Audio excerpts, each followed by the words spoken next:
This meeting is being recorded. Members of the board that are present, in addition to me, I'm just one of the board members. Bob Rinklin is the president, and he's waving at you. Bill Slazak is waving at you now, and Shari Haber, who is an absolute spark plug for this organization. Jerry Fierst is not with us. He's in Ireland on some gig of some kind. We miss him, but he's not going to be with us. So that tells you who Clara is, the board, and I will give you a very, very, very brief overview of our financial status. As of the end of December, we had $35,924.79. The year income was $6,961.87. 2023's expenses were $7,327.20 for a year-to-date net negative of $365.33. We had essentially 1,219 households on the mailing list and 486 on the email list. Obviously, you know your email list and you've given it to us, your email address, and you've given it to us. We need to get more of that information so more people can participate in this function with Zoom. Okay, we didn't grow very big last year. We had a grand total of 6 new members, individuals, and 5 families, 1 transfer from another funeral consumers affiliate. And that's really about it. If anyone has a question, please raise a hand and I will repeat or clarify. Okay, we now move to Trustee Bill Slazak. Okay, hello everyone. So I would like to propose the slate of candidates for trustees for the next fiscal year, and basically it's the incumbents that Archie had mentioned a few minutes earlier. It's Archie will be continuing as our treasurer. Jerry First has agreed to continue. Shari Haber, Bob Rinklin, and myself, Bill Slazak. We welcome nominees from the floor, and we not only welcome, but we would urge people to step up and join us. We're actually a very friendly group, and we have wonderful trustee meetings, and it doesn't really require a lot of time. It's really as much as you're able to, but we would very much welcome additional members to our board, even on a trial basis. Are there any nominees from the floor, either self-nomination or people that you would like to nominate? I will nominate myself, Linda Klempner, friend of Jerry's. Oh, wonderful, Linda. Do we need a second for that nomination? I'm not sure how that works. Probably not. So if there are no other candidates, let's add Linda to the list. Could I have a motion to accept the candidates for the upcoming fiscal year for the Funeral Consumers Alliance of Northern New Jersey? So moved. Please. Shari, you going to second? Second. All in favor? Aye. Any opposed? Okay, great. Okay, so that will be our slate.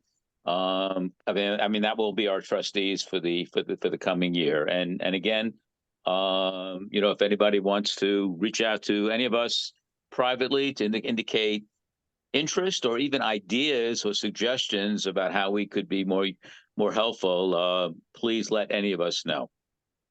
And Bill, Okay, did thank you that very much. vote add Linda? Did that vote add Linda? Yes, we included Linda at this late. Yes. Welcome. Great. Bill, I just want to make one additional comment about last year. The vast majority of the money that Funeral Consumers Alliance of Northern New Jersey operates with is donations from members. And a big thank you to the 139 individuals or families that contributed $6,449 out of the 6,961. You see, you brought in almost all of it from contributions. There were some membership contributions, but they were less than 500. So thank you, each one of you who has made a contribution. Be sure to look at the next print edition of our newsletter, because I try and make sure everyone is acknowledged for your contributions. Just one other point to raise. Again, I mentioned about that people are welcome to join any of our trustee meetings. Our next one will be on May 13th at 5 p.m. And so if you even just wanted to listen in on a trial basis or even just to see what we do, please let us know, and you're more than welcome. And we will give you the information to, again, all our meetings are on Zoom, so it's it's fairly easy to participate. Okay, thank you very much. Okay, and now it's my honor to introduce our featured speaker, Betty Martin. Betty spent many years working as a writer and editor for a wide range of businesses, foundations, and nonprofit organizations, such as the Carnegie Corporation, Rockefeller Brothers Fund, the Omega Institute, and J.P. Morgan Chase. In 2015, Betty also turned her attention to Memoir, helping individuals tell the stories of their lives. She works in a variety of ways with people who want to capture their stories, as a writer, writing coach, and editor, and through Bite-Sized Memoir, the online workshop she runs that invites people to use their photographs as prompts into their stories. Betty will lead a tailored version of Bite-Sized Memoir following our business meeting today and following this introduction. I hope you all brought your photographs, but if not, she'll offer another way for you to begin writing. So without further ado, Betty, welcome.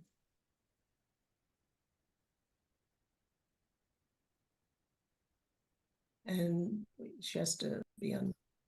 There we go. Thank you. Can you all hear me well enough? Yes. Great. All right.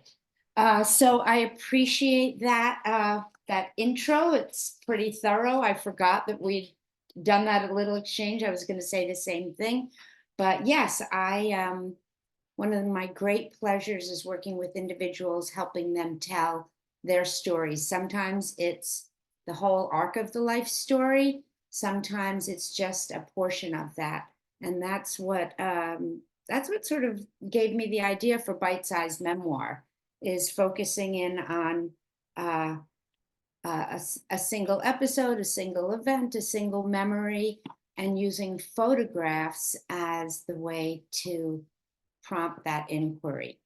So as Shari said, I run these workshops and I run them online, and they're great. So this is going to be a mini version of that. I hope you have your photographs. And if not, I have some thoughts for what you can write about instead. And before we begin, I'm going to read just a little bit of inspiration, which is really one of my favorite quotes about why this matters. And it's by an author named Colum McCann. And he wrote, and I quote, "The purpose of good storytelling is to be tiny and epic at the same time. When we tell our stories, they are almost always local. They concern the streets where we live, the places where we work, the supermarkets where we shop, the bedrooms where we wake. They remain close to the flesh and bone of our lives, and yet they're universal too. Because our stories by necessity involve the complicated territory of the human heart. What occurs in one place, when told aloud and listened to, occurs everywhere. So that is what we do. We write our stories, and I hope there'll be time after the writing. I plan there to be time for a few of you to share your stories, read them out loud for the rest of us to receive. Because though paradoxical it seems, through telling each of our unique, our exceptional stories, we both learn about who we are and recognize ourselves in others. So let's get started with a 5-minute warm-up, really just 5 minutes because we have such a short amount of time here. And I'd love you to grab any object within reach. And if you have paper and pen, that's a great way to write. If you want to write on your computer, that works as well. But I'd like you to describe an object at hand. It doesn't matter what it is. It doesn't have to have any particular significance, but describe it just to get the juices flowing. And then we'll move into our picture storytelling. And I'm always happy to answer any questions if anybody has before we get going. And if there are no questions, I'm going to start the timer, which becomes one of my primary functions here, to keep the time. And you all will write. So, are there any questions before we get going? Seems not. All right. So we won't share this particular exercise just as a matter of time, but I'm going to give you 5 minutes. Find the object you're going to write about just as a warm-up, and here we go. And I'll put myself on mute, but I will be here if you have any questions along the way.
All right, just about one more minute, wrap this up.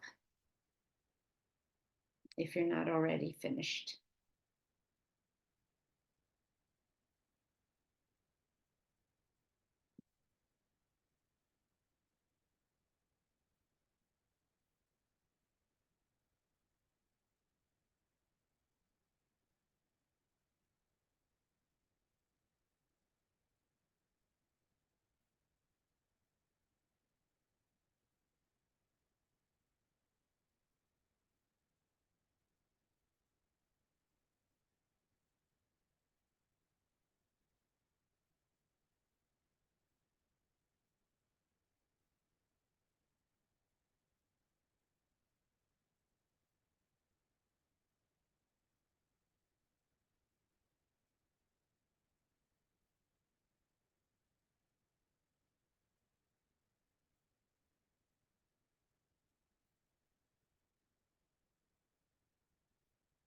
All right.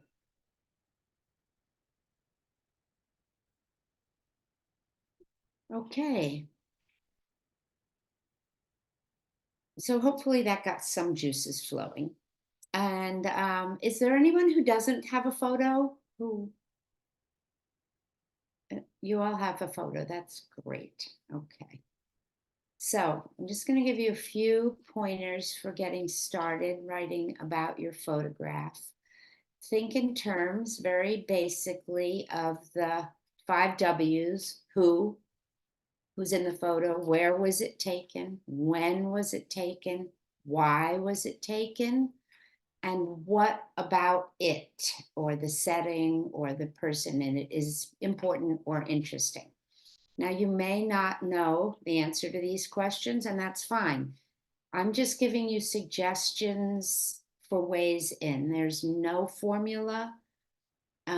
People sometimes start writing about a particular something in a photo, take a left turn, and go into a completely different memory. I love when that happens. It's a great thing. So the photo is jumping off point. Oops, excuse me. Sorry. Mute that dog. I'll be right.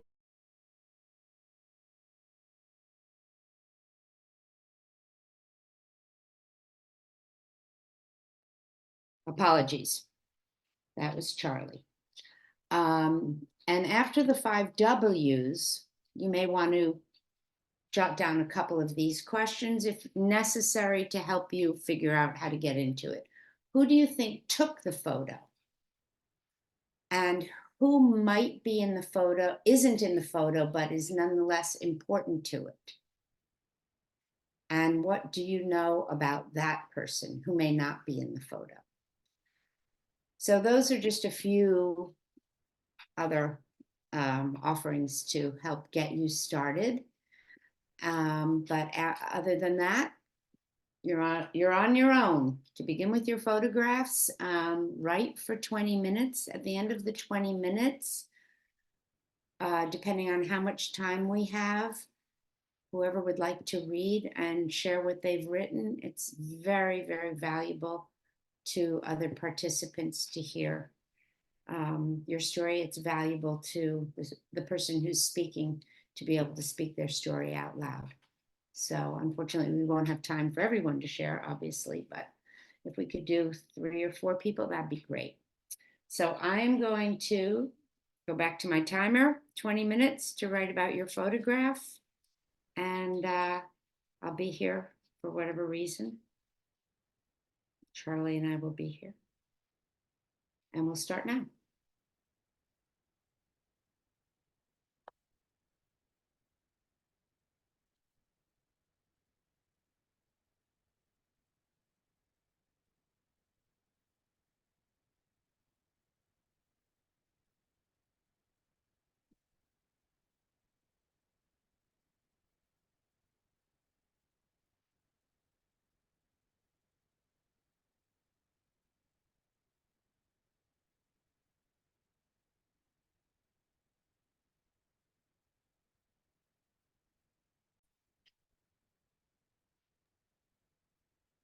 I have started the recording. If you do not want to share something and have it recorded, please let me know and I will stop it.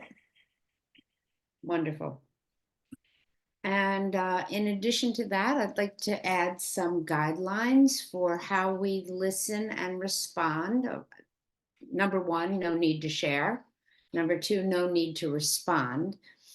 But when you listen, hopefully some of you will be willing to read what you've written. And for the rest of us, when we listen, we're listening for two things and responding from those places, if in fact you are called on to respond, if you feel called on to respond. You listen for what touches you, and you listen for what you might want to know more of. Those are the two things that are most useful to the writer.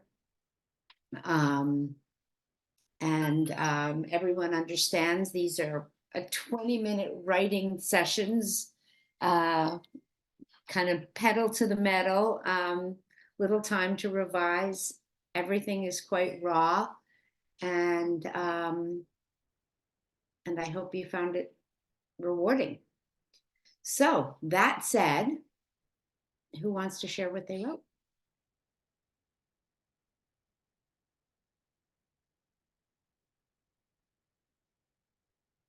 It really means something to be able to hear your own words said out loud and to have them. I could read what I wrote.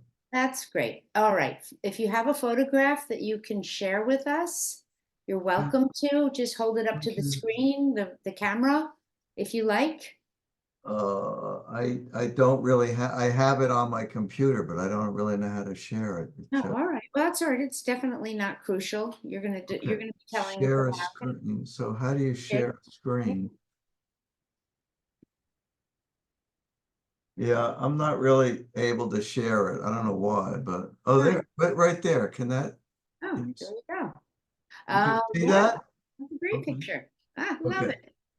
Okay, so the photo shows my father, John G. Rinklin Jr., holding a large, probably about 25-pound striped bass fish on a clear, bright day in October 1994. My dad, who is deceased, is beaming over the catch. The picture was taken aboard his boat, named the Alley Cat 2, which is one of my mother's, Mary's, nicknames. I'm unsure how she earned that nickname, and I just realized I'm without a hint about how my mother, who died last June, was called that for probably most of her life. The photo was probably snapped by one of the men, all part of the greatest generation, who often went fishing with my dad. The ranks of the fishermen in the group, who were already in their mid-70s, had begun to thin as men who served in World War II and the Korean conflict began to pass away. My dad was retired when the photo was taken, and most of his friends had stopped working full-time. Fishing and cruising in the boat was one of my dad's favorite pastimes late in his life. The boat was in or near the Fire Island Inlet. When it was taken, my dad grew up in Babylon Village on Long Island, which was less than 10 miles from where the fish was caught.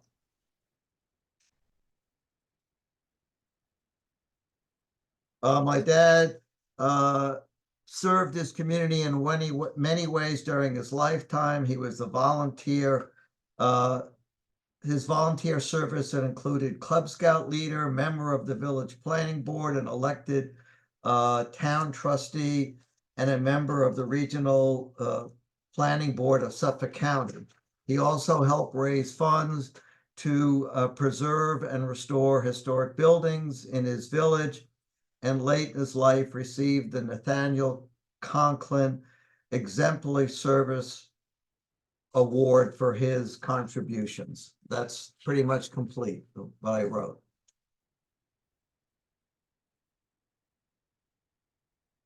So. Oh, there we go. Sorry, I need to unmute. That's great. I think you fit an amazing amount in there. I love that. Can you stop sharing your screen and then we'll be able to see each Yeah, other? That, what a wonderful photograph. He beams right out of it, as you said. did I get rid of the photograph or am I still hogging the You're screen? still sharing your screen, but Okay, stop share. There we there go. we go. Okay. Perfect. All right. Who has something to respond to that wonderful story? Again, what touched you? What might you like to know more of? And these guidelines are useful for just sort of not saying, oh, I did this, relating, and it sort of can really lead the discussion south when we do that. So anybody have any responses to that? Okay, Archie. Bob, the affection that you described with seeing your father at that wonderful catch makes me wonder, can you talk about that relationship you had with him? Because I hear warmth and caring in your voice and in your presentation. Nice, beautiful comment. Thank you. I just say that he was an exemplary role model as a father. You know, his dedication to volunteer service, even though he was an independent businessman running a company, you know, kind of indicated to me that there's always room to look beyond, you know, the immediate concerns of a man with 5 children, you know, raising a family, to do things outside of the house and to give back in a generous way to causes that were bigger than himself. Great, great. That might be something if you wanted to follow up on this, just to add some of what it meant, what it means to you to know all that about him. That's a wonderful comment. Anyone else have any feedback there? Or if not, that's fine too. Who else wants to read? I don't want to push us along. I want people to feedback, you know, as much time as we can take. I would, Thank you. because I'm new and maybe this'll you'll get to know a little bit about me. So I went downstairs to my where my childhood photo book is, and this one dropped out. So if it fell out, I figured it must be calling to me. So okay, so I'm just gonna hold it up right now so that it's it's still in the you know, and you know, you used to stick the photos in these things, so the cellophane, so it may be a little hard to see.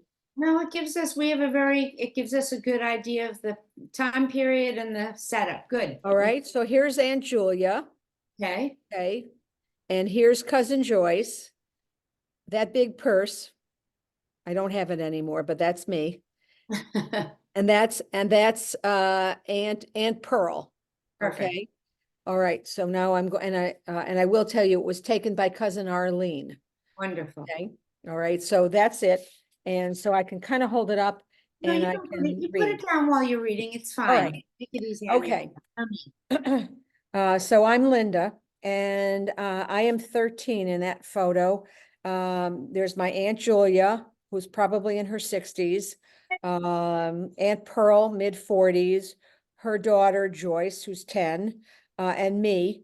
And it took me a while to gather. It wasn't Manhattan, which was my first trip. I'm from Detroit. This was my first.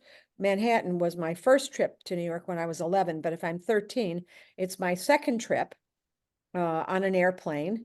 And that is to, and the photo was taken in somewhere around LA Harbor. That's the best I can tell you, as we were in Los Angeles. So I'm pretty certain it was California. And it's 1963 when we drove out to LA from Waco, Texas, and back to Detroit, cross country in August of 1963. Crossing the country, by the way, was very, very hot that year. And Aunt Julia and Aunt Pearl and Arlene, who was 16, met Joyce and I at the Dallas airport, where we were picked up. And Arlene is the one who took the photo, I'm quite sure. They'd been driving And for me, like I say, it was my second plane ride. The first was to visit Aunt Julia in 1961. That was about a month after, or a couple of months after my father had died. And Pearl's husband, Joyce and Arlene's father, had died the year before 1960. She was the wealthiest person in the family, and she lived near Grand Concourse in the Bronx. Julia was in Detroit visiting, and somehow she and my Aunt Pearl concocted this idea to drive to Fort Benning, New Jersey, to see my cousin Ron. That's Aunt Pearl's oldest child, who was stationed at Fort Benning. Then to drive to Waco to see Julia's oldest sister and his family. And then on to LA to see Julia's son, Richard, an ostensible movie star who never made it. Along the way, so they picked us up after the Fort Benning leg and over to Texas. They picked us up in Dallas. We went on to Waco. From there, we went on to LA. And along the way, we visited Carlsbad Caverns, Grand Canyon, the Hopi Indian Reservation, and I do remember all of these things. We had a scary adventure. It was 5 women in a car at night in New Mexico, and I could tell you exactly where it was if I went on my phone and looked on the map. Disneyland, Knott's Berry Farms, and a few other places. I had a moment in the Pacific Ocean where I was caught in the current, and I thought I might be swept away and die. On the way home, the full moon in New Mexico looked so big, it looked like it might crash into the earth. And Julia nearly had a nervous breakdown on the drive back to Detroit. She had had enough of us, and as soon as we got back to Detroit, man, she took a plane and she was back in New York. But it was a very memorable trip. I still love new travels, new adventures, and this was one of the first. So there you have it. Fabulous, fabulous. Thank you. Any feedback from anyone? Any comments? Sounded like a grand adventure and a grand trip, and all female is probably you didn't see many cars with 5 women when you were driving, I bet. No. And that was part of why the getting lost in off-road in New Mexico was so frightening for the 2 older women. So it was really interesting. Well, But I love adventures, yeah, well, and there's a lot packed in here. I feel like I went on the trip with you. What I particularly loved too are the contrast between the 2 photographs, the 2 readings, one that sort of zeroed in on a specific person, and the other gave us a much grander tableau of an adventure. And it's very useful when it can be useful, not always. Often when I write, I about my own photographs, I have a split mind. I'm writing for myself to delve into my own memories in a very personal way, but I'm also thinking about my children. What am I going to offer them in terms of information about their family? And both of these writings have done this in very different, really wonderful ways. So thank you. Yeah, I mean, it's 3 minutes to the hour. Do we have time for one more? Who's the timekeeper here? Do we have time for one more person to read?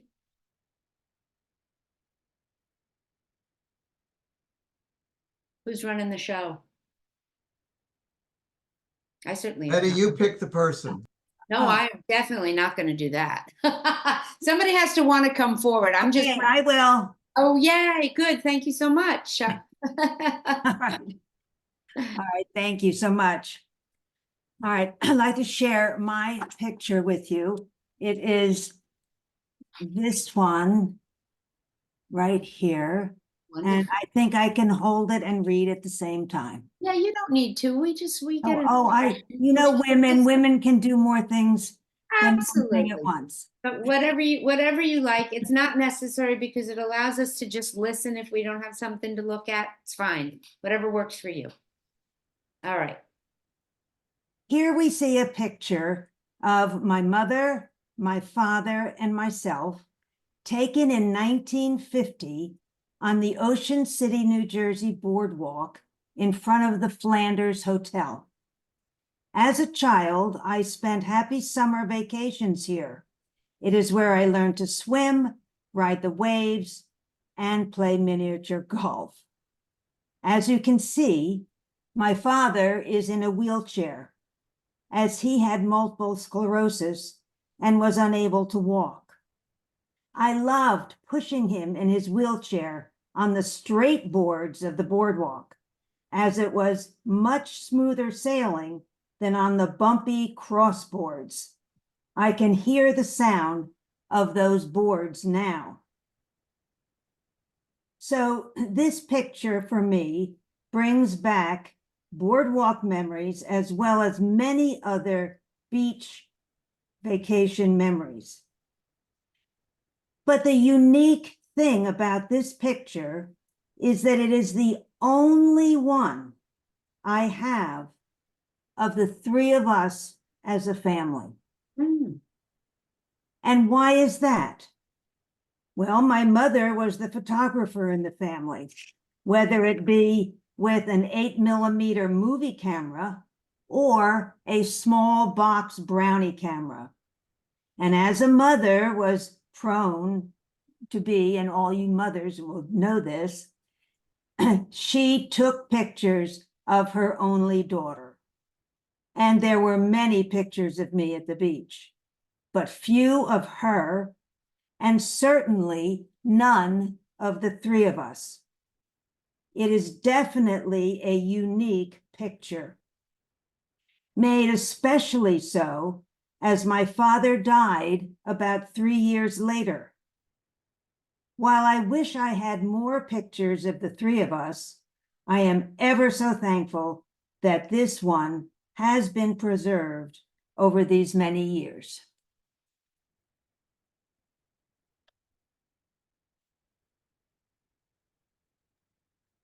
Beautiful. Thank you so much.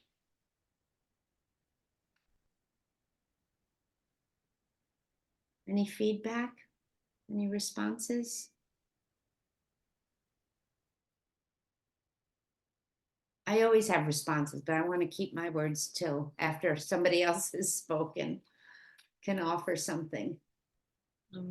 Oh, well, I just want to say I could really feel like I was part of the story. So, and the Nice. details even about the camera usage and why she wasn't, and the uniqueness of this photo. It's a treasure. And well, whoever is involved in that, and even us who aren't, got a kick out of it. I like the boardwalk too.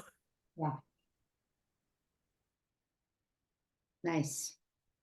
Anyone else? Yeah, I same thing. I understand now, having seen these three people's contributions, everything that it brings up for one when you look at these photos and the time, the place, and the emotion and how it, it's meaningful, in such an intimate way, obviously, and they're great examples. They're great examples. So it's great. Very good. We enjoyed that. So glad. Yeah. Yeah, I found this to be very, very moving, all of them. But I love the child's perspective that you offered about what it was like to push your dad's wheelchair. And then the adult realizing that, since it's the only picture, because your mother was the photographer, that sets up a really beautiful contrast, a lot of information. So you can see, I think I'm supposed to be done now, right? Is that true? Wrapping up at around 3. so much can come from one photograph, and everybody obviously brings something different to it, different approach, meaning obviously different information, but and there are many ways that you can go, you can sink in, I liken it, I have an image in my mind, like sifting through sand for gems. You don't know what you're after, but you know it when you get there, when you feel them. You hit on those nuggets of truth, emotional truth, factual truth, memories that are sometimes buried that you don't even know that you've had stored back there. So Shari or whomever is keeping the time here, shall we go on or are we wrapping up? What's my job here? I'm not really sure. If there's someone else who'd want to read, I think we have a few more minutes, and if you want to wrap it up, we can, right? Yeah. Fantastic. Yeah, if somebody else would like to read, I just think I love these stories. So please. I have a picture. Thank you. Thank you. There it is. Okay, here it is. I don't know, it's on my phone, it's pretty dark. I That's okay. don't know if you can see it. Good. Yeah, that's great.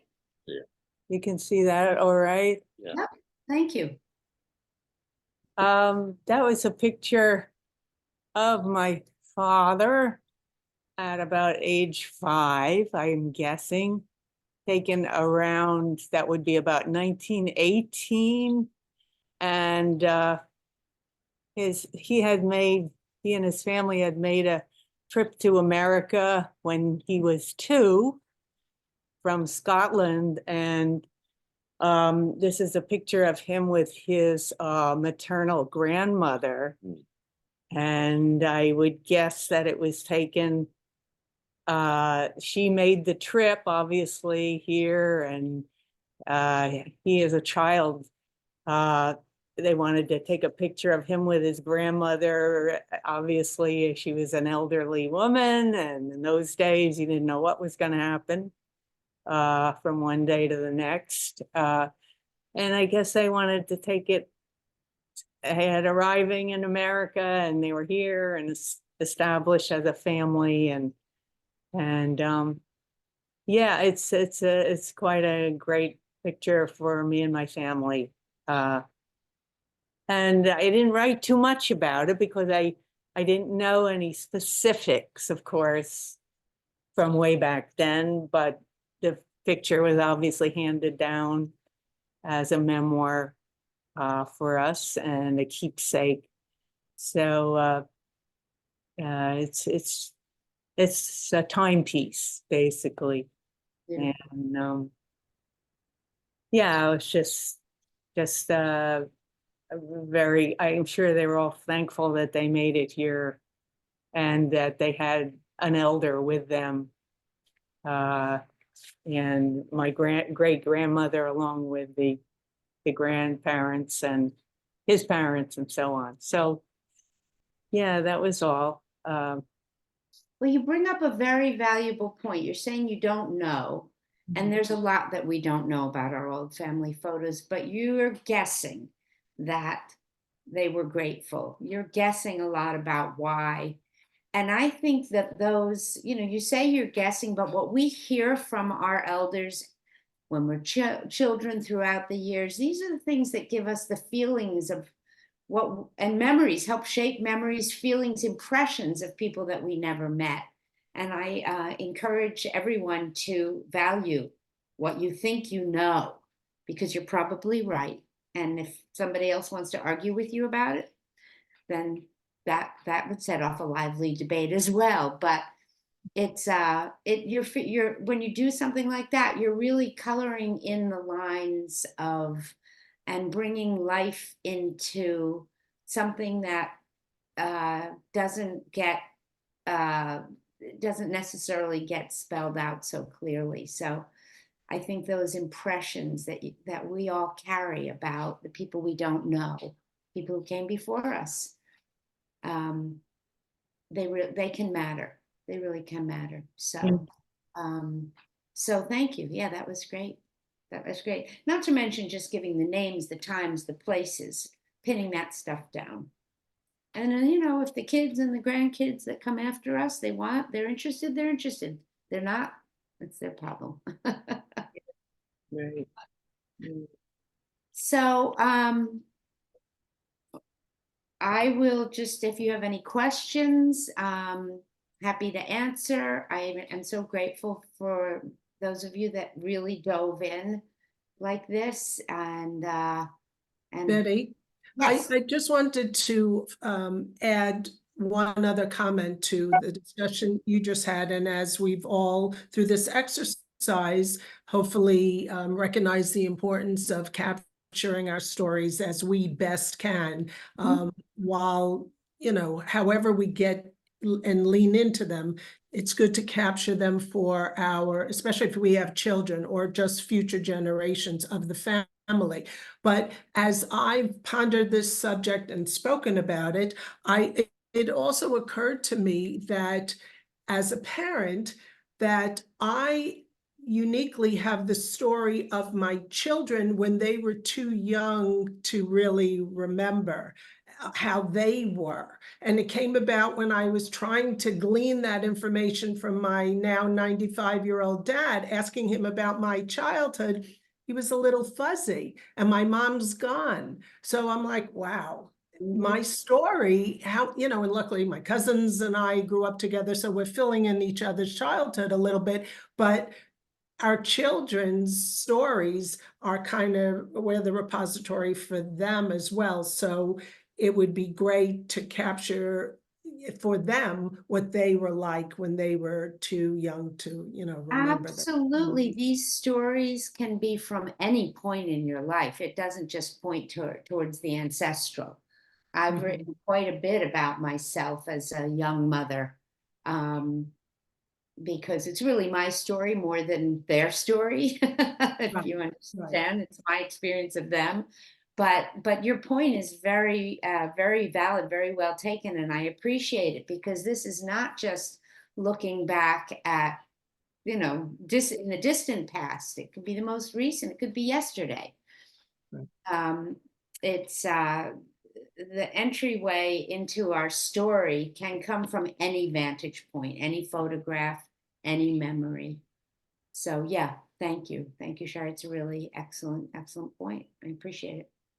Well, I do think we're going to wrap up. I'm going to pass the baton to Bob to do that. But before I do, Betty, if you wouldn't mind letting the participants know how they could reach you if they want to explore this a little Oh, further. happy to. As I said, I run these workshops and they're Zoom. And if you're interested, I'm getting on the mailing list. I send out, you know, occasional emails that with dates and times. I'll put my email address in the chat so you can just use that and you can reach me that way for anything. If you're interested in working one-on-one or any questions you might have, I'd be happy to hear from you. So my email address, my name, I can put my phone number. I'm reachable all those ways.